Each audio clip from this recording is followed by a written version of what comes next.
ஆச்சி மசாலா. எந்த சமையலும் ருசி தேடும் ரகசியம் 20 ரூபாய். ஹாலிடேஸ்னாலே அது நம்ம GT Holidays தான். GT Holidays, South India's #1 travel brand. You know you are special when you're with GT Holidays.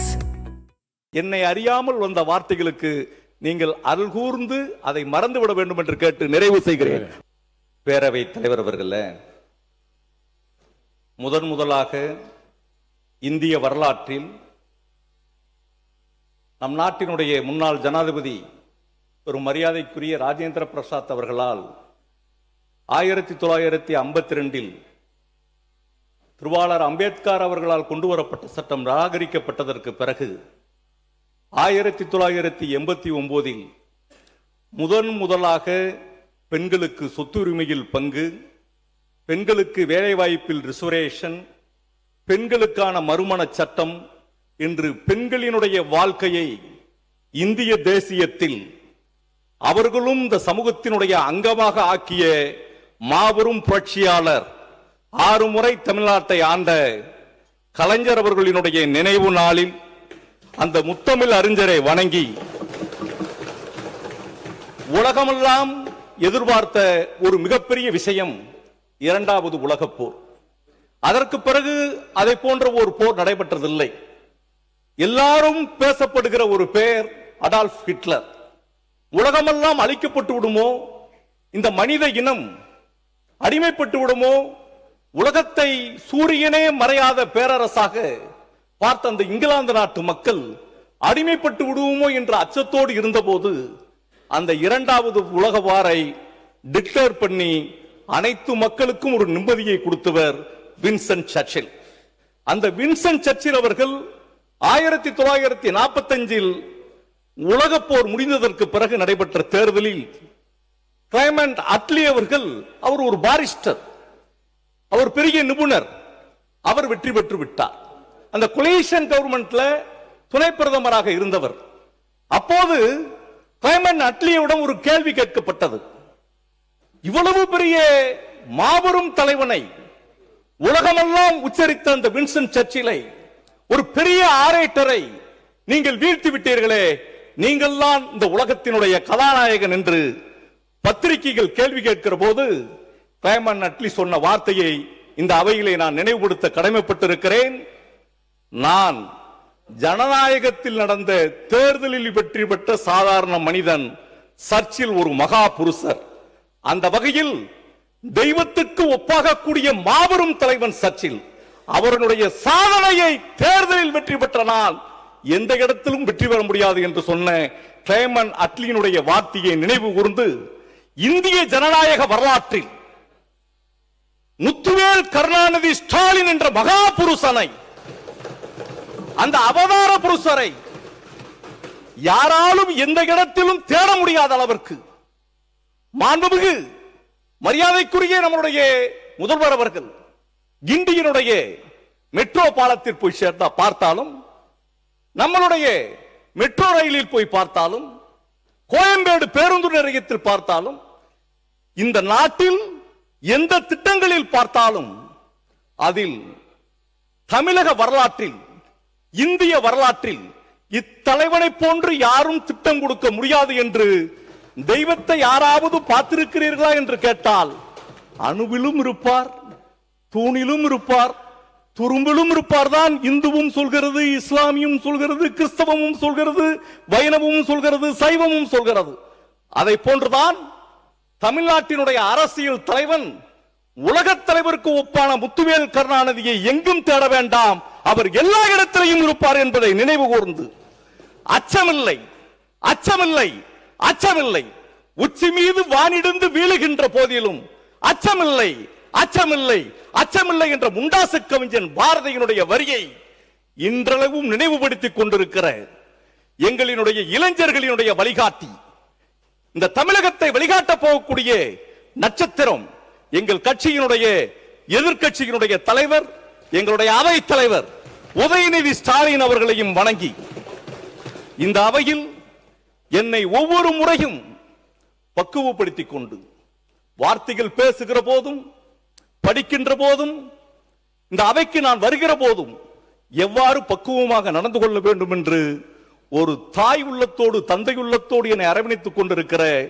எங்களுடைய அவையினுடைய துணைத் தலைவர் KN நேரு அவர்களையும், எங்களுடைய கொறடா மற்றும் முன்னணி தலைவர்களையும், மாண்புமிகு தமிழ்நாடு முதலமைச்சர், அமைச்சர் பெருமக்கள், சட்டமன்ற உறுப்பினர்கள், இங்கு அவையின் மாடத்தில் இருக்கிறவர்கள், உங்கள் அத்தனை பேருக்கும் என்னை தேர்தலிலே வெற்றி பெற செய்த மிகப்பெரிய ஒரு சரித்திர தலைவர், பெரிய பெண்ணியவாதி, பெரியாருடைய செயலை இன்றும் வழிநடத்தி கொண்டிருக்கிற ஒரு தாய்க்கோழியை போன்று பாதுகாத்துக் கொண்டிருக்கிற எங்கள் கழகத்தினுடைய துணை பொதுச் செயலாளர், நாடாளுமன்ற உறுப்பினர் கனிமொழி கருணாநிதி அவர்கள், எங்கள் மாவட்டத்தினுடைய மாவட்ட கழக செயலாளர் மாண்புமிகு முன்னாள் அமைச்சர் கீதா ஜீவன் அவர்கள், அனிதா ராதாகிருஷ்ணன் அவர்கள், கோவில்பட்டியினுடைய சட்டமன்ற உறுப்பினர் மற்றும் எங்கள் தொகுதியினுடைய வாக்காளர் பெருமக்கள், கழக உடன்பிறப்புகள் அவர்களுக்கும் இந்த நேரத்தில் என்னுடைய நன்றியை தெரிவித்துக் கொண்டு, இந்த பட்ஜெட்ல நானும் தேடி பார்க்கிறேன். முன்வரிசையில் இருக்கக்கூடிய மரியாதைக்குரிய அமைச்சர்களுடைய புத்தகங்களினுடைய பக்கங்கள் மிக அருமையாக இருந்தது. மேலே அட்டை பக்கம் அதை தேடி பார்க்கிறேன். முதலமைச்சர் அவர்களையும் பார்க்கிறேன், சட்டமன்ற உறுப்பினர்களையும் பார்க்கிறேன், ஆளுநர் கட்சியினுடைய அமைச்சர் அவர்களையும் பார்க்கிறேன். ஆனால் இருக்கிறதை போன்று தெரிகிறது, ஆனால் என் கண்ணுக்கு புலப்படம் இருக்கிறது. இப்படித்தான் இருக்கிறது இருக்கிறது என்பது தேடி போய் பார்க்கிற போது அதற்கு பேர் காணல் நீர் என்று சொல்வார்கள். அதே போன்றுதான் இந்த பட்ஜெட். ஏற்கனவே நாங்கள் என்ன திட்டங்களை எல்லாம் இங்கு கொண்டு வந்திருக்கிறோம். அமைச்சர் அவர்கள் அழகாக சொன்னார்கள். நிதியமைச்சர் அவர்கள், மாண்புமிகு எங்களுடைய முன்னாள் நிதியமைச்சர் தங்கம் தென்னரசு அவர்கள் மிக அருமையான கருத்துக்களை நாங்களும் ஏற்றுக்கொள்ளக்கூடிய அளவிற்கு சொல்லியிருக்கிறார். நாங்களும் நீங்கள் ஏற்றுக்கொள்ளக்கூடிய அளவிற்கு தான் என்னுடைய வாதத்தை நான் வைக்க விரும்புகிறேன். எங்களுடைய திட்டங்கள் அத்தனையும் நீங்கள் ஏற்றுக்கொண்டிருக்கிறீர்கள், அதற்காக நாங்கள் சந்தோஷப்படுகிறோம். உங்களுடைய பாசனத்துறையினுடைய அமைச்சர், உங்களுடைய அக்ரிகல்ச்சருடைய மினிஸ்டர், உழவர் பெருமகளுடைய இந்த திட்டத்தை இந்த பட்ஜெட்ல கொடுத்தார். சுழன்றும் ஏற்பின்பது உலகம், உழந்தும் உழவே தலை என்ற வள்ளுவனினுடைய வாக்குக்கேற்ப உழவு தொழிலுக்கு பின்னால் தான் அனைத்து தொழிலுக்குமே செல்கிறது. அந்த அளவிற்கு உழவு தொழிலில் எவ்வளவு சிறப்புகளை இந்த ஆட்சி கொண்டு வந்திருக்கிறது என்பதை நீங்கள் எடுத்து உங்களுடைய பக்கங்களை எல்லாம் வரிவிடாமல் நான் படித்து பார்த்தேன். அதுல நாங்க நுண்ணீர் பாசனம் சொல்லி எங்களுடைய அமைச்சர் MRK அவர்கள் பட்ஜெட்ல, நம்மளுடைய வேளாண்மை பட்ஜெட்ல அவர் வாசிக்கிறார். அவருடைய பக்கத்தையும் எடுத்து பார்த்தேன். 1183 கோடி ரூபாய் பணம் ஒதுக்கீடு பண்ணியிருக்கிறாங்க. 3 லட்சம் ஏக்கர் பாசன பரப்பளவு அது பயன்பெறும் என்று சொல்லி இருக்கிறார். ஆனா உங்களுடைய பட்ஜெட்ல 735 கோடி ரூபாய் அதுக்கு நிதி ஒதுக்கீடு செய்திருக்கிறீங்க. ஒன்னு குறையும் ஒன்னுல கூடும். அதில் நீங்க துளி துளியாய் திட்டம் நுண்ணீர் பாசனம் துளி துளி என்னன்றா பார்த்தேன். அவர் என்ன சொல்லி இருக்கிறார், இவர் என்ன சொல்லி இருக்கிறார், எப்படி டெரிவேட் பண்றது, எப்படி கம்பேரிசன் பண்றதுன்னு சொல்லி அவர் சொன்ன விஷயம் drip irrigation, tube irrigation, sprinkler irrigation, sprayer irrigation, இதுதான் நுண்ணீர் பாசனம். இவங்களுடைய ஏதாவது துளி துளியா என்று சொன்னா வித்தியாசமாக இருக்குமோ அப்படின்னு பார்த்தா அதே விஷயம்தான் அதிலும் கொடுக்கப்பட்டிருக்கிறது. 1 லட்சம் ஏக்கர் மட்டும்தான் குறைவாக இருக்கிறது, வேற ஒண்ணுமே இல்லை. அதுக்கடுத்து பனை பாதுகாப்பு இயக்கம் நீங்க கொடுத்திருக்கிறீங்க. முன்னாள் அமைச்சர் கொடுத்திருக்கிறது பனை மேம்பாட்டு இயக்கம். ஏதோ ஒரு பெயர் மாற்றங்கள் எது இருந்தாலும் கூட இந்த விஷயங்களை எல்லாம் நீங்கள் எடுத்துக்கொண்டீர்கள். ஏன் மெயின் பட்ஜெட்டுக்கு போகாம அக்ரிகல்ச்சர் பட்ஜெட்டுக்கு போறேன்னா ஒரு விஷயத்தை நீங்க நல்லா புரிஞ்சுக்கிடணும். மாண்புமிகு அமைச்சர் அவர்கள் 10 கோடி ரூபாய் மண்புழு உரம் தயார் பண்ற கேபிட்டல் எக்ஸ்பெண்டிச்சருக்காக ஒதுக்கி இருக்குன்னு சொல்லிக்கிறீங்க. அதே கேபிட்டல் எக்ஸ்பெண்டிச்சரை மண்புழு உரம் தயார் பண்றதுக்காக போன ஆட்சியிலையும் ஒதுக்கி இருக்கிறார். நான் கேட்கிறேன், மாற்றத்திற்கான அரசு என்று நீங்கள் சொன்னீர்கள். இந்த நாடு எவ்வளவோ கனால் இரிகேஷன், எவ்வளவோ dam irrigation, WRD tank irrigation, tube irrigation என்று பல்வேறு இரிகேஷன். ஆனா எங்க ஊரு ரெயின்ஃபெட் இரிகேஷன். மாண்புமிகு நிதியமைச்சருடைய முன்னாள் நிதியமைச்சர் தங்கம் தென்னரசு அவர்களுடைய ஊரு ரெயின்ஃபெட் இரிகேஷன். எங்க ஊர்ல நாங்கள் எந்த விதமான பயிர்களை செய்கிறோம், ஸ்டேட் ஈக்குவலைசேஷன் ஃபண்ட்ல இவங்களுக்கு என்ன இரிகேஷன் இருக்கிறவங்களுக்கு கொடுக்குறீங்க, எங்களுக்கு என்ன கொடுக்க போறீங்கன்னு சொல்லி அதை ஒரு ஈக்குவாலிட்டியா எங்களுக்கு ஏதாவது சலுகைகள் செஞ்சு கொடுப்பீங்கன்னு உங்க பட்ஜெட்ல பார்த்தேன். ஒண்ணுமே இல்லை. இந்த மண்புழு உரத்துக்கு வர்றேன். டிஏபிக்கு சப்சிடிஸ் மட்டும் 63,000 ரூபாய் ஒரு டன் டிஏபிக்கு. ஒரு டன் யூரியாவுக்கு சப்சிடி 35,000 37,000 ரூபாய். நான் கேட்கிறேன், இந்த மாடு விற்கிறவங்க, ஆடு மேய்க்கிறவங்க, கோழி வச்சுக்கிறவங்க, எங்க நேரம் என்ன மாதிரி மாடுகளையே வச்சு அந்த உரத்தை போட்டு விவசாயம் பண்றவங்க, இவங்கெல்லாம் தயார் பண்ற இந்த உரத்திற்கு ஏதாவது சப்சிடிஸ் நீங்கள் போட்டிருப்பீங்களா? இவங்களுக்கு ஏதாவது உதவி பண்ணி இருப்பீங்களான்னு உங்களுடைய பட்ஜெட்ல பார்த்தேன். மாற்றங்களை கொடுக்க வேண்டும் என்றுதான் நீங்கள் சொன்னிருக்கிறீர்களே வெளியே எந்த மாற்றமும் இல்லை. இங்க இருக்கக்கூடிய மாடி தோட்டம் அங்க இருக்கக்கூடிய பூந்தோட்டமாக இருக்கிறது. இங்க இருக்கக்கூடிய அவகோடா பழம் அங்க இருக்கக்கூடிய பட்டர் ஃப்ரூட்டாக இருக்கிறது. இந்த பெயர் மாற்றம் மட்டும்தான் உங்களுக்கு இருக்கிறது. மக்கள் எதிர்பார்த்தார்கள். கடந்த முறை ஆட்சி, எங்கள் ஆட்சி நிறைவேற போகிற நேரத்தில் நான் இதே அவையிலே கேட்டேன், ஸ்டேட் ஈக்குவைசேஷன் ஃபண்டில் 10,000 ரூபாய் மானம் பார்த்த பூமியில் இருக்கக்கூடிய விவசாய பெருங்குடி மக்களுக்கு இந்த அரசு அடுத்த முறை ஆட்சி பொறுப்புக்கு வந்து கொடுக்க வேண்டும் என்று நினைத்தேன். மக்கள் எங்களுக்கு கொடுக்கவில்லை.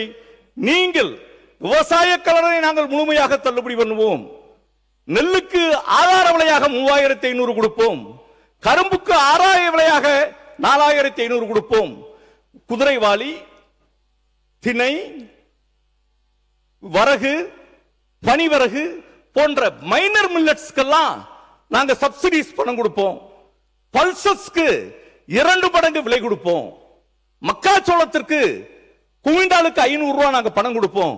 எப்படி உங்களுடைய வரி வரியாக 317 கோரிக்கைகளில் எங்கள் பகுதியில் பார்த்திருக்கக்கூடிய விவசாய மக்கள் நீங்கள் இரட்டிப்பாக 100 ஏக்கர் விவசாயம் வைத்தாலும் முதலமைச்சர் அவர்கள் இதற்கு முன்னால் இருக்கிற போது நாகப்பட்டினத்தில் பேசியிருக்கிறார்கள். விவசாயி என்றால் 1 ஏக்கர் விவசாயம் செய்திருக்கிற விவசாயி தான், 100 ஏக்கர் விவசாயம் பண்ணி இருக்கிற ஒரு விவசாயி தான், எல்லாருக்கும் ஒரே மாதிரி தானே இந்த விவசாய கடன் தள்ளுபடி விடும் என்ற கேள்வியை அவர் வைத்திருக்கிறார். அதனாலே மாண்புமிகு முதலமைச்சர் அவர்கள் எங்கள் ஆட்சியில், எங்கள் தானை தலைவனுடைய ஆட்சியில், தமிழ்நாடு போற்றுகிற உத்தம தலைவனுடைய ஆட்சியில் நீங்கள் தேடுகிறீர்களே, இதயமெல்லாம் நிறைந்திருக்கிற மக்களினுடைய கனவுநாயகன் முத்துவேல் கருணாநிதி ஸ்டாலினுடைய ஆட்சியில் ஏறக்குறைய 24,000 கோடி 5 ஏக்கர் நிலத்திற்கு தள்ளுபடி, 5 பவுன் நகைக்கு தள்ளுபடி, சுய உதவி குழுக்கள் கடன் பெற்றிருக்கிற கடனுக்கு தள்ளுபடி என்று மொத்தம் 24,000 கோடியை நாங்கள் பல்வேறு கடன்களில் வரவு வைத்து தள்ளுபடி வைத்திருக்கிறோம். நீங்கள் அதையும் தாண்டி 50,000 கோடி தள்ளுபடி பண்ணுவீர்கள் என்று எதிர்பார்த்தார்கள்.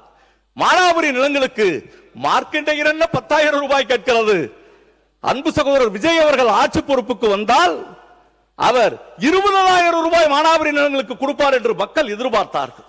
ஆனால் விவசாயிகள் எல்லாம் இப்போது கண்ணீர் பிடித்துக் கொண்டிருக்கிறார். அந்த விவசாய பெருங்குடி மக்களுக்கு ஏதாவது இந்த திட்டத்தில் ஏதாவது கிடைக்கும் என்று பார்த்தோம், எதுவுமே இல்லை. பட்ஜெட்டோடு இதோடு முடிந்து போய்விடவில்லை. மாண்புமிகு நிதியமைச்சர் அவர்களே, நீங்கள் கருணை உள்ளத்தோடு கணக்கு பார்க்க வேண்டாம். தனிநபருடைய கடனில் தான் உங்கள் கண் இருக்கிறது. 1,25,000 ரூபாய் ஒவ்வொரு தனி மனிதனுடைய கடன் தங்கம் தென்னரசு அவர்களுடைய வீட்டுக்கு கொண்டு போய்விடவில்லை. திருச்சியிலே பஞ்சப்பூர் பேருந்து நிலையத்தை நீங்கள் பார்த்தால் சென்டர் சிட்டி திருச்சி பார்க்கிறவர்கள் எல்லாம் வியக்கிறார்கள். கேளம்பாக்கம் பேருந்து நிலையத்தை வியக்கிறார்கள், கிண்டி பாலத்தை வியக்கிறார்கள், மெடிக்கல் கல்லூரிகளை அதிமுக கொண்டு வந்தோம் சொல்லியிருக்கிறோம். உங்களையும் நாங்கள் ஆதரிக்கிறோம், நாங்களும் கொண்டு வந்திருக்கிறோம், எங்களையும் ஆதரிக்கிறோம். இதையெல்லாம் development, education development, medical development, social development, இந்த இண்டெக்ஸ் காண்டி தான் இந்த பணத்தை செலவழிச்சுக்கிறோம். கடன் வாங்குறோம். இங்க வரக்கூடிய சட்டமன்ற உறுப்பினர்கள், நாடாளுமன்ற உறுப்பினர்கள், இங்க இருக்கக்கூடிய தொழிலதிபர்கள் கார் வாங்குறாங்க. யுனோவா கார் 32 லட்சம் 37 லட்சம் வருது. 37 லட்சத்துக்கு பிரீமியம் காசு 10 லட்சம் 5 லட்சத்தை கட்டிட்டு என்ன செய்யறோம்? கார் வாங்கிட்டு வர்றோம். வீடு லோன் வாங்குறோம். சென்னை இவ்வளவு பெரிய சிட்டியா டெவலப் ஆயிருக்கு. பாரிஸ் நகரத்து வீதிகளை விட சென்னை பிரம்மாண்டமாக இருக்கிறது. அவ்வளவு பெரிய அபார்ட்மெண்ட்ஸ். அண்ணன் சேகர் பாபு சிஎம்டிஏ மினிஸ்டரா இருந்திருக்கிறார்.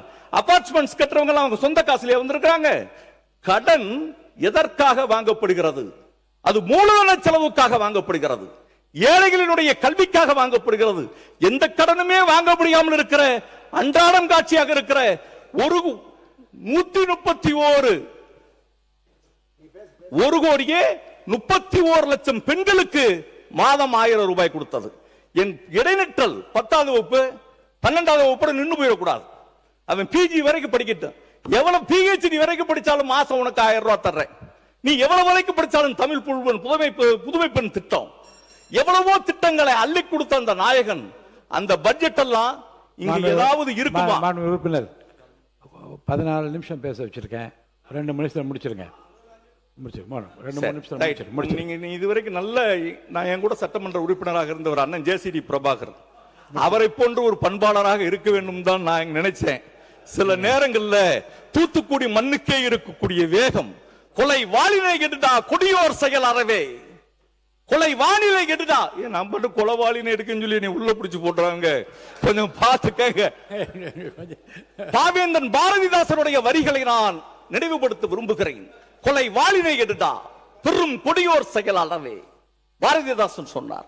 அந்த பாரதிதாசன் தான் சொன்னார், இருட்டறையில் உள்ளதடா உலகம், பூட்டிய இரும்பு கூண்டின் கதவு உடைக்கப்பட்டது, சிறுத்தையே உன்னை எலியனை இகழ்ந்த ஒரு மத்தியில் சிம்புட்பறவையே சிறையை விரி வெளியில் வா என்று கேட்டார்.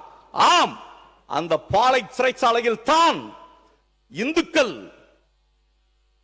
சைவர்கள் காசிக்கு செல்கிறார்கள், வைணவர்கள் திருப்பதிக்கு செல்கிறார்கள், கிறிஸ்தவர்கள் எங்களுடைய சபாநாயகரை போன்றிருக்கிறவர்கள் ஜெருசலேம் போறாங்க, அங்கிருந்து மெக்காவுக்கு செல்கிறார்கள் இஸ்லாமியர்கள்.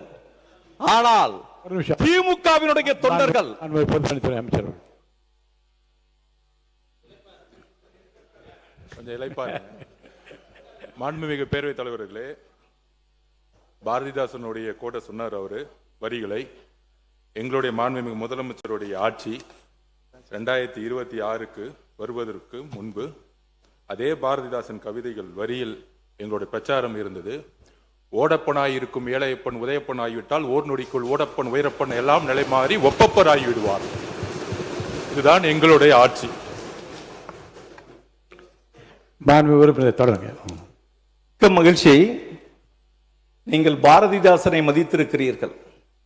அதனால்தான் சிறை கதவுகளுக்கு பின்னால் மீண்டும் இந்த அவையிலே நான் வந்து பேசுவதற்கான ஒரு பெரு வாய்ப்பு கிடைத்திருக்கிறது. எங்கள் தானை தலைவன் 1965வது வருடம் இந்திய எதிர்ப்பு போராட்டத்திலே 58 நாட்கள் அந்த பாலை சிறையில் இருந்திருக்கிறார்களே, அதைத்தான் திமுகவில் இருக்கிறவர்கள். ஒரு நிமிடத்தில் முடிச்சிடுறேன் ஐயா. அமைச்சர் பேசுறீங்க.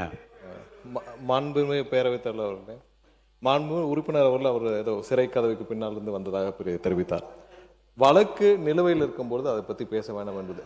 அது போக மேலும் ஒரு விஷயம், மாண்புமிகு உறுப்பினர் அவர்கள் வந்து இந்த அவை குறித்தும் முதலமைச்சர் குறித்தும் பொதுவெளியில் கடந்த மாதம் அவதூறாக மோசமாக பேசியிருந்தார். அது குறித்து முதலமைச்சர் குறித்தும் இந்த அவை குறித்தும் தேவையற்ற பேச்சுக்கள் அவர் பேசியதால் அவர் மீது நடவடிக்கை எடுக்க வேண்டும் என்று தங்கள் வாயிலாக கேட்டுக்கொள்கிறேன்.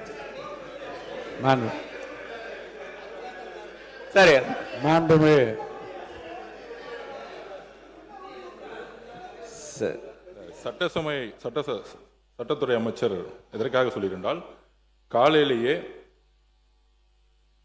சட்டமன்ற உறுப்பினர் மீது நாங்கள் ஒரு கடிதத்தை கொடுத்திருக்கோம். சபாநாயகர் தெரிவிப்பாருங்கிறத நாங்கள் பதிவு பண்றோம். மாண்புமிகு பொதுப்பணித்துறை அமைச்சர் காலையில் என்னை சந்தித்து மாண்புமிகு சட்டமன்ற உறுப்பினர் வெளியில் பேசிய பேச்சு அவையின் மாண்பை குறைப்பதாகவும் அச்சுறுத்தல் விளைவிப்பதாகவும், அது சட்டமன்ற மாண்பினை குறைப்பதாக இருப்பதாகவும் அவர் மீது நடவடிக்கை எடுக்க வேண்டும் என்று ஒரு கடிதத்தை அவர் கொடுத்திருக்கிறார். அவர் மட்டுமல்ல, மாண்புமிகு உறுப்பினர் அவர்கள் இங்கே அவையில் ஒரு சிறப்பான கருத்துக்களை நல்லா பேசிக் கொண்டிருக்கிறார். ஆனால் வெளியில் ஒரு பொதுக்கூட்டத்தில் அவருடைய பேசிய பேச்சை அனைவரும் ஊடகங்களில் நீங்கள் பார்த்திருப்பீர்கள். அந்த பேச்சு முடிந்தவுடன் அந்த வன்முறை பேச்சுக்காக அவர் மீது நடவடிக்கை எடுக்க வேண்டும் என்று பொதுமக்கள் பல பேர் பேரவைத் தலைவர் மூலம் எனக்கு கடிதமும் எழுதியிருந்தார்கள். தொலைபேசி மூலமாகவும் எப்படி நீங்கள் சும்மா இருக்க முடியும் என்றெல்லாம் கேட்டார்கள். நிருபர்கள் பத்திரிகையாளர் கேட்கிற போது கூட இந்த வளாகத்திற்குள்ளே நடந்த சம்பவங்களிலே என் அனுமதி பெற்று கைது செய்யப்படுவது எப்படி என்பதை பற்றியெல்லாம் விளக்கமாக நான் தெரிவித்தேன். ஆனால் இதில் மிகவும் மனமும் வருந்துகிற ஒரு செய்தி என்ன என்றால், மாண்புமிகு உறுப்பினர் இந்த அவையில் இப்போது எல்லோரும் ஆளுங்கட்சியை சேர்ந்தவர்கள் எல்லாரும் ரொம்ப உன்னிப்பாக அவருடைய பேச்சை ஆர்வமாக கேட்கக்கூடிய அளவுக்கு இங்கே தரமான ஒரு பேச்சாக பேசுகிறார் என்று பார்த்து கொண்டு இருக்கிறோம். ஆனால் வெளியில் அவர் பேசிய பேச்சு என்பது என்னை போன்ற உங்களை போன்ற அனைவருடைய மனதினை வருத்தத்தை ஏற்படுத்தியது. என்ன சொன்னார்னா, சட்டமன்றத்துக்குள்ளே வச்சு பார்த்துக்கிறோம்டா, நாங்கள் என்ன கோமாளி பையன் நினச்சிட்டு இருக்கியா? சட்டமன்றத்தில் நாம் பயந்து ஓடணுமா? பேய் அடித்த மாதிரி சட்டமன்றத்தில் உட்கார்ந்துக்கிட்டு இருந்த தமிழ்நாட்டினுடைய முதலமைச்சர் கொத்து பரோட்டா, இருங்க படிக்கிற கொத்து பரோட்டா போல. என்னடா கொத்து பரோட்டா? உன்ன மாதிரி ஆயிரக்கணக்கான, இருங்க கொஞ்சம் இருங்க சார், எவ்வளவு எவ்வளவு கேவலமாக பேசினேன். இவன் மந்திரிகள் அத்தனை பேரும் குற்றவாளிகள், இவன் தான் ஊழலுடைய மொத்த உருவம் தமிழ்நாடு முதலமைச்சர். இதுதான் அவருடைய பேச்சினுடைய ஒரு சாராம்சம். நான் என்ன சொல்கிறேன், இருங்க, இது குறித்து ஏற்கனவே வழக்கு பதிவு செய்யப்பட்டு வழக்கு நீதிமன்றத்துக்கு உள்ளே நான் போகலை. அதில் எந்த காலகட்டத்தில் பேசினார், எதுக்காக பேசினார் என்பதை பற்றியால் நான் விவாதிக்க வரும், அது முறையும் அல்ல. ஆனால் சட்டமன்றத்துக்குள்ளே வைத்து உனக்கு எலும்பு இருக்காது என்று ஒருத்தர் சொன்னால் அது நியாயம்தானா என்பது யோசிங்க. ஆபாசமான பேச்சும் ஆபத்தை விளைவிக்கிற பேச்சும் வன்முறையை தூண்டுகிற பேச்சுக்களாலே நம்ம என்ன சாதிச்சு விட முடியும்? தமிழ்நாட்டு இருங்க சார், இப்படி குறுக்க பேச தயவுசெய்து பேசி முடிச்சிடுறேன். வழக்கு நிலுவையில் இருக்கிறது. வழக்குக்குள்ளே நான் போக விரும்பவில்லை. ஏன் பேசினார், எந்த சந்தர்ப்பத்தில் பேசினார், எதை பேசினார் என்பதை பற்றிய விவரங்கள்லாம் வரும். ஊடகங்களில் வந்த செய்தி பல ஊடகங்களிலே நான் வெரிஃபை பண்ணி தான் இதை சொல்கிறேன். மாண்புமிகு முதலமைச்சரை பற்றியும் அவருடைய எலும்பை உடைப்பேன் என்று சொன்னபடி வன்னியரசு மாண்புமிகு அமைச்சர் வன்னியரசு கூட அடுத்த நாள் எல்லாருக்கும் எலும்பு இருக்குன்னு ஒரு அறிக்கை கொடுத்தார். அப்போ ஒருத்தருக்கு ஒருத்தர் விரோதங்களை வளர்ப்பதும் வன்முறையை தூண்டுவதும் இந்த அவைக்கென்று ஒரு மாண்பு இருக்கிறது. இந்த அவைக்குள்ளேயே அதை நடத்துவேன் என்று சொல்லி காட்டுகிற அந்த சொல்லாடலும் அது குறித்து அவர் பேசிய அந்த வேகமும், இருங்க இருங்க இருங்க இருங்க இருங்க இருங்க இருங்க நீ இருங்க இருங்க நான் அப்போ நான் என்ன சொல்கிறேன், இருங்க அப்போ இருங்க நான் என்ன முடிவுக்கு வரேன். இல்லை நீங்கள் வந்து இது அவர் பேசியது நியாயம் என்று நீங்கள் வாதிடுவீர்கள். ஆனால் ரெண்டு விதமான நடவடிக்கை என் முன்னாலே இருக்கிறது. அவையிலேயே அவர் மீது என்ன நடவடிக்கை எடுக்கலாம் என்று கேட்டு பெரும்பான்மை வைத்து நடவடிக்கை என்ன வேணாலும் எடுக்கலாம், அல்லது உரிமை குழுவுக்கு அனுப்பலாம். என்னை பொறுத்த வரைக்கும் முறையான விசாரணை நடைபெற்று அவரிடம் விளக்கம் கேட்க பெற்று அதற்கு பின்னாலே என்ன செய்யலாம் என்ற அந்த முடிவோடு தான் இங்கே அமர்ந்திருக்கின்றேன். பொதுவாகவே இந்த ஆபாசமான பேச்சும் அல்லது அருவருக்கத்தக்க வன்முறை பேச்சுகளும் தவிர்க்கப்பட வேண்டும் என்று தமிழ்நாட்டு அரசியலில் ஒரு இலக்கணமாக அடிப்படையாக இருக்க வேண்டும். ஏனென்று சொன்னால் நான் ஒரு செய்தியை இங்கே சொல்வது பொருத்தமாக இருக்கும் என்று கூட கருதுகின்றேன். இருங்க சார், கேளுங்க. ஒரு செய்தியை பொருத்தமான ஒரு நிகழ்வை உங்கள்கிட்ட சொல்கிறேன். நான் வந்து அனைத்து இந்திய அண்ணா திராவிட முன்னேற்ற கழகத்தில் இருந்து சில காலம் தமிழ் மாநில காங்கிரஸில் இருந்தேன். இப்போது நடந்த சம்பவங்களிலே ஆபாசமான பேச்சாக எந்த கட்சி பேசியிருந்தாலும், வன்முறையை வளர்க்கின்ற பேச்சாக எந்த கட்சியினுடைய உறுப்பினர் பேசியிருந்தால் முதல்ல அந்த கட்சி தலைமை கண்டிக்க வேண்டும். ஒன்று. ரெண்டாவது, முத்தமிழறிஞர் கலைஞர் கைது செய்யப்பட்டார், இரவு நேரத்தில் கைது செய்யப்பட்டார். நான் உங்களை கேட்டுக்கொள்வது, வன்முறை பேச்சாக இருந்தாலும் ஆபாசமான பேச்சாக இருந்தாலும் முதல்ல வீட்டில் இருக்க உங்கள் மனைவிமாரிடமும் குழந்தைகளிடமும் உங்கள் வீட்டு பெண்களிடம் கேளுங்க, இது என்னமா இந்த பேச்சு சரியா என்றால், அது ஆபாச பேச்சாக இருந்தாலும் வன்முறை பேச்சாக இருந்தாலும் அந்த வீட்டு பெண்களும் அந்த குடும்பத்தை முடிச்சு அப்படி ஏற்றுக்கொண்டால் உங்கள் மனசாட்சி அதற்கு பதில் சொல்லட்டும். முத்தமிழர் கலைஞர் கைது செய்யப்பட்ட போது நான் வேறு கட்சியில் இருக்கிறேன். அவர் மீது மிகுந்த மரியாதை கொண்டவர். அதை பற்றியால் பின்னாலே விவரமாக வாய்ப்பு கிடைக்கிற போது சொல்கிறேன்.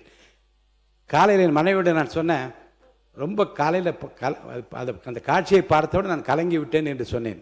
இப்போ என் மனைவி சொன்னார்கள், இவ்வளவு பெரிய வயதானவர், அவர் என்ன ஓடியா போயிட போகிறாரு, எதற்காக வந்து இரவு நேரத்தில் வந்து கைது செய்ய வேண்டியது தவறு என்று என் மனைவி சொன்னார்கள். அவர்கள் வந்து புரட்சித் தலைவர் மீது அவ்வளவு ஆழ்ந்த பற்று கொண்டவர்கள், இந்த கட்சி மீது அவ்வளவு ஆழ்ந்த நம்பிக்கையும் உறுப்பினராக இருந்தவர்கள்.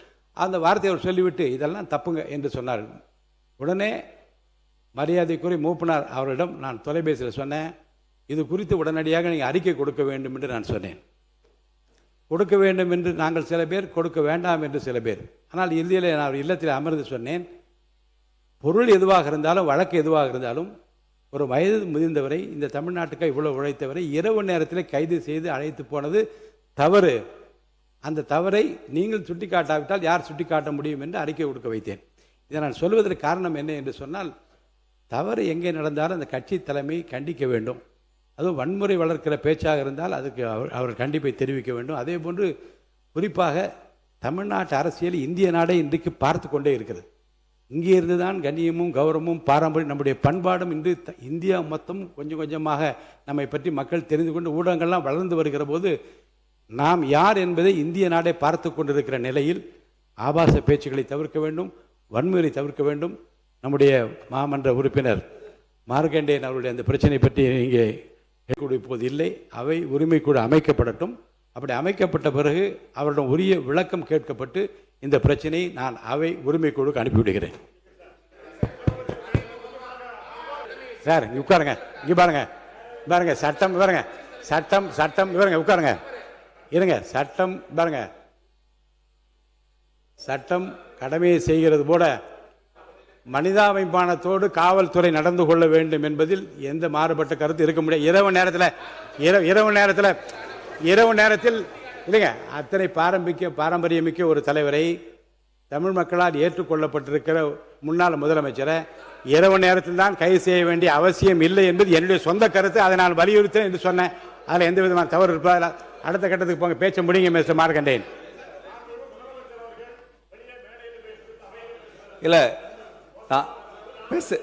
விளக்கம் கொடுக்கட்டுங்க அவரே, அதை பற்றி நான் ஏற்கனவே சொல்லிவிட்டேன். உரிமை குழுக்கு அனுப்புகிறேன். இந்த விளக்கம் கொண்டு உரிமை குழு எடுக்கிற முடிவு கட்டுப்போம். மாண்புமிகு பேரவைத் தலைவர் அவர்களே, இதை பற்றி பேசக்கூடாது. நீங்க இல்ல பேசல, நான் இதை பற்றி பேசல.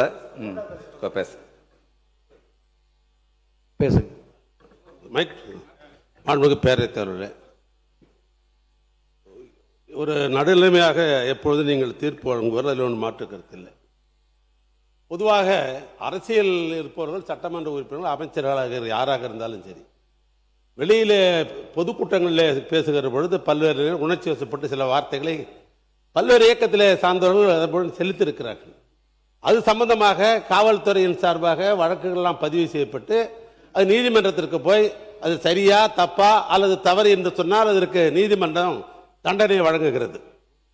அதே நேரத்தில் இங்கே சட்டமன்றத்திலே ஏதாவது தவறாக பேசியிருந்து மனம் புண்படுத்துகிற அளவுக்கு உள்ளே இருக்கிற உறுப்பினர்களை பேசுகிற பொழுதுதான் பேரவைத் தலைவர் அவர்கள் உரிமைக்குழுவுக்கு அனுப்பி உரிமைக்குழு என்ன முடிவு எடுக்கிறார்களோ அதை நீங்கள் தீர்ப்பாக வழங்குகின்ற வாய்ப்பு தான் இதுவரைக்கும் இருந்திருக்கிறது.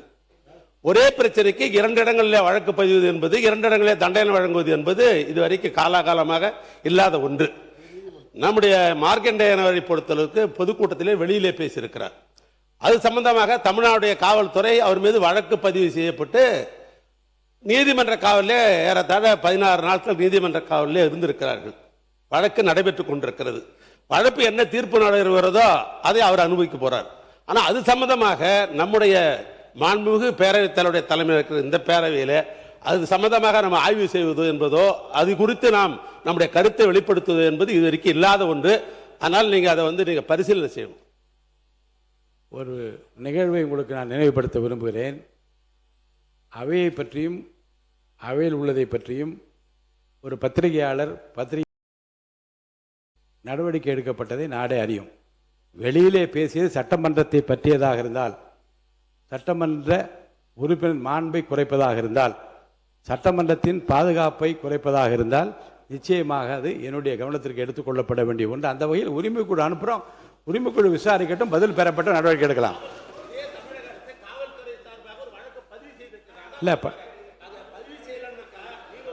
இல்லை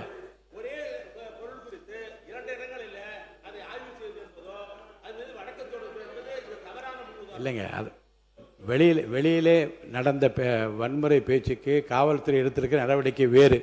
இங்கே நாம் எடுக்கிற நடவடிக்கை இந்த சபையின் மாண்பை குறைக்கின்ற வகையில் உறுப்பினர் பேசியிருக்கிறாரா இல்லையா என்பதை பற்றி மட்டும்தான் என்னுடைய ஆய்வுக்கு உட்படுவது. மாண்பு உறுப்பினர் வெளியே பேசிய பேச்சு இந்த சபையின் மாண்பையும் சபையின் பாதுகாப்பையும் உறுப்பினரின் பாதுகாப்பையும் பற்றியது. உரிமை குழுக்கு அனுப்பிவிடுகிறேன், அங்கே விசாரணை நடைபெறட்டும், முடிவு வரட்டும். அதில் எந்த விதமான மாற்றமில்லை. மாண்பு உறுப்பினர், நீங்க இதை பற்றி பேச உங்க பேச்சை முடிக்கலாம். இதை பற்றி பேசல, நான் என்னுடைய பேச்சினுடைய தொடர்ச்சியை தான் நான் பேசுகிறேன். இருந்தாலும் கூட மாண்புமிகு பேரவைத் தலைவருடைய உங்களுடைய அட்வைஸ், எங்களுடைய மாற்றான் தோட்டத்து மல்லிகைக்கும் மனம் உண்டு என்ற மிகப்பெரிய வரிகளுக்கு சொந்தக்காரர் பேரறிஞர் அண்ணா. பெரியார், பேரறிஞர் அண்ணா, முத்தமிழறிஞர் கலைஞர், புரட்சித் தலைவர் எம்ஜிஆரினுடைய மடியில் விளையாடி அரசியல் படித்து மாபெரும் ஆலமரமாக இருக்கிற எங்கள் கட்சியினுடைய தானை தலைவர் முத்துவேல் கருணாநிதி ஸ்டாலின் அவர்களை சந்திக்கிற போது மார்க்கண்டேயன் முதலமைச்சர் எது பேசியிருந்தாலும் கூட நீங்கள் முதல்வரை இவ்வளவு தடிமையான வார்த்தைகளால் பேசியிருக்க கூடாதுதான் என் தலைவர் எனக்கு அறிவுறுத்தினார். அதை போன்று என்னை சிறைச்சாலைகளை பார்க்க வருகிற போது எவ்வளவு மாற்று அரசியல் கருத்துக்கள் இருந்தாலும் கூட எங்கள் எதிர்க்கட்சியினுடைய தலைவர் மிகப்பெரிய போராட்டக்காரத்துக்கு சொந்தக்காரர், ஈட்டியே இதயத்தில் பாய்ந்தாலும் அதை எடுத்துவிட்டு ஓடுகிற வல்லரசுக்கு சொந்தக்காரர் உதயநிதி ஸ்டாலின் என்னை சிறைச்சாலைகளை பாளையங்கோட்டைகளை பார்க்கிற போது நீங்கள் முதலமைச்சரை இந்த அளவுக்கு பேசியிருக்க வேண்டாம் என்பது தான் சொன்னார். எங்களுடைய நாடாளுமன்ற உறுப்பினர் திருமிகு கனிமொழி கருணாநிதி அவர்களும் எவ்வளவுதான் இருந்தாலும் கூட முதலமைச்சர் பேசியிருந்தால் அதற்கு நாம் அறிவுபூர்வமாக பதில் சொல்ல வேண்டும், தடிமனான வார்த்தைகளை பேசியிருக்க வேண்டும் என்றுதான் சொன்னார். எங்களுடைய முதன்மை செயலாளர் நேரு அவர்களும் எங்களுடைய கொறடா வேலு ஐயா அவர்களும் கூட நாம் பண்பட்ட அரசியல் இயக்கத்தை சேர்ந்தவர்கள் என்பதுதான் சொன்னார்களே என்பதை எங்களுடைய தலைவர்கள் எவ்வளவு மாட்சிமைக்குரியவர்கள் என்பதை இந்த அவையிலே நான் பதிய வைக்க விரும்புகிறேன். அதே நேரத்தில் எங்களுடைய ஊருக்கு சொந்தக்காரன், என்னுடைய தொகுதியில் பிறந்து வளர்ந்த வீரபாண்டிய கட்டபொம்மன் பிறந்த ஊரிலே நான் பிறந்தவர். அவன் வரிகொடா இயக்கத்திற்கு பிரிட்டிஷ்காரங்களாம் ஆட்சி பொறுப்பிலே இருந்தான். அவன் தான் வரி வசூல் பண்றார். அதனாலும் கூட வரியை கேட்கும் போது உனக்கு ஏன் வரி கொடுக்க வேண்டும், எங்கள் குல பெண்களுக்கு மஞ்சள் அரைத்தாயா என்று கேட்டார். அவர் படையில் இருக்கக்கூடிய வீரன் சுந்தரலிங்கம் தான் முதல் சூசைட் பாம். எங்கள் ஊரில் இருக்கக்கூடிய வாவு சிதம்பரனார் தான் பிரிட்டிஷ்காரர்களுக்கு எதிர்த்து வணிக கப்பலை நடத்தி இருக்கிற போது பேசஞ்சர் கப்பலையும் நான் நடத்துவேன் என்று இந்த ஃப்ரீடம் ஃபைட்டர் ட்ரேட் மூலியமாக கொண்டு போராட்டக்காரத்துக்கு சொந்தக்காரர். எங்கள் ஊர்ல தான் மனித ஜாதியாக மனிதர்கள் தான் இருக்க முடியும் என்பதை தெரிந்த முண்டாசு கவிஞன் பாரத் நன்றி சொல்லி முடிங்க குருவிகள் என்ற ஜாதி என்று சொன்னான். அந்த சுத்தி வட்டாரம் புல்லா பவர்ஃபுல் எனர்ஜெட்டிக் லீடர்ஸ் வாழ்ந்த அந்த கரிசல் கந்தக பூமியில் இருக்கிற நான் இந்த அவையினுடைய கதவுகள் பூட்டப்படும் என்று சொன்னபோது என்னை அறியாமல் வந்த வார்த்தைகளுக்கு நீங்கள் அருள் கூர்ந்து அதை மறந்துவிட வேண்டும் என்று கேட்டு நிறைவு செய்கிறேன். நக்கீரன் டிவிக்கு சப்ஸ்கிரைப் செய்யுங்கள். உங்கள் ஆதரவே எங்கள் பலம். ஆசிரியர்களுக்கு நண்பனாகவும் மாணவர்களுக்கு ஆசானாகவும் திகழும் தேர்வு வழிகாட்டி. ஒவ்வொரு பாடத்திற்கும் அனுபவமிக்க ஆசிரியர்களின் துல்லியமான தெளிவான விடைகள். CNC இருக்கு, தேர்வு பயம் எதற்கு? இது தீரன் பப்ளிஷிங் ஹவுஸ் விற்பனை வெளியீடு.